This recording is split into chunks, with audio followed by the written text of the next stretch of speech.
Imagine this. एक सुबह की खबर आती है कि चीन ने भारत पर हमला कर दिया है।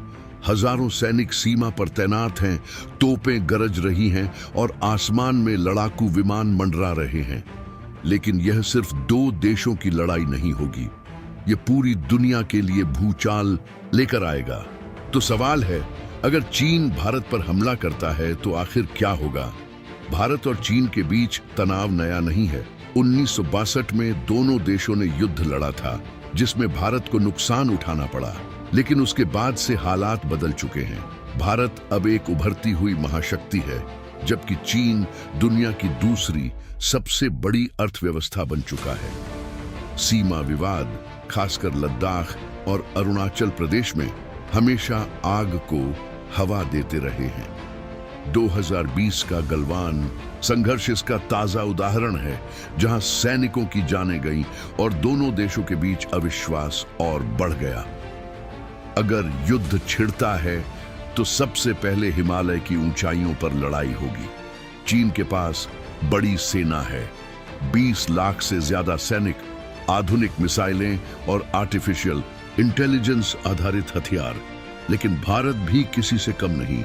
भारतीय सेना दुनिया की सबसे बड़ी और अनुभवी सेनाओं में गिनी जाती है और ऊंचे पहाड़ी इलाकों में युद्ध का उसका अनुभव अनमैच्ड है।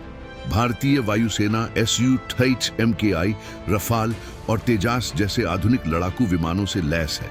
मतलब शुरुआती टकराव बहुत ही खतरनाक और लंबा चल सकता है। लेकिन युद्ध सिर्फ बंदूकों और मिसाइलों तक सीमित नहीं रहेगा। भारत और चीन दोनों ही वैश्विक अर्थव्यवस्था के स्तंभ हैं। भारत IT और फार्मा का हब है, जबकि चीन दुनिया की फैक्ट्री है। अगर दोनों भिड़ गए तो सप्लाई चेन बुरी तरह हिल जाएगी। Electronics, mobile phone, auto parts से लेकर दवाइयों तक की कीमतें आसमान छू जाएंगी। स्टॉक मार्केट्स गिरेंगे, निवेशक डरेंगे और तेल की कीमतों में उछाल पूरी दुनिया की अर्थव्यवस्था को झकझोर देगा।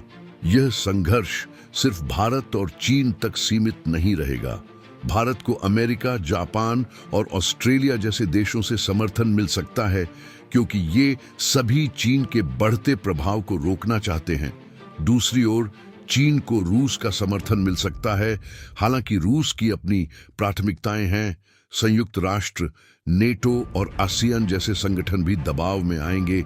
यानी यह टकराव आसानी से एक बड़े एशियाई युद्ध में बदल सकता है। लेकिन असली खतरा यही है, दोनों देश परमाणु शक्ति से लैस हैं। भारत और चीन दोनों के पास सैकड़ों न्यूक्लियर वॉरहेड्स हैं। अब तक कभी इस्तेमाल नहीं हुए, लेकिन अगर हालात बेकाबू हुए तो क्या परमाणु हथियारों का इस्तेमाल संभव है? अगर ऐसा हुआ तो यह सिर्फ एशिया नहीं, पूरी मानव सभ्यता के लिए विनाशकारी होगा।